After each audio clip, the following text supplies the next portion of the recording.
আসসালামু আলাইকুম guys guys আজকে আমার ভিডিওটা সারা শেয়ার করবে কারণ আমি একটা কোলাঙ্গারের বাচ্চার ফটো লাগাই বুঝছো নি।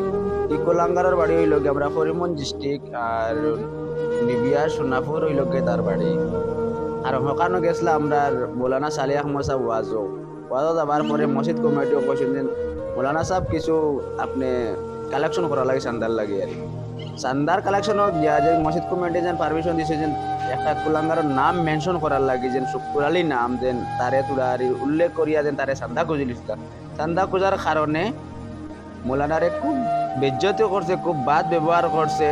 এই শয়তানের লোক শয়তানটি আমি কইয়া আর দিন তোর কাছে টাকার দিবার অকাত আসলো না তে ডাইরেক্ট না করতে পারোস। মৌলানার এলা অসম্মান করা তোর হইছে না। কুলাঙ্গারর কুলাঙ্গার তোমরা তিন ভাই বুঝছেন কেতা হয় তিনও বাইরে কই আর বাজারর তিমু কাইন তো গিয়া তোমরা বিগ কুজলা শয়তান আমরা লাগাই বেটাই তোমরা 50 টাকা দিবা তোমরা চলবাই আর মসজিদের নামে তোমরা দিতে পারো না।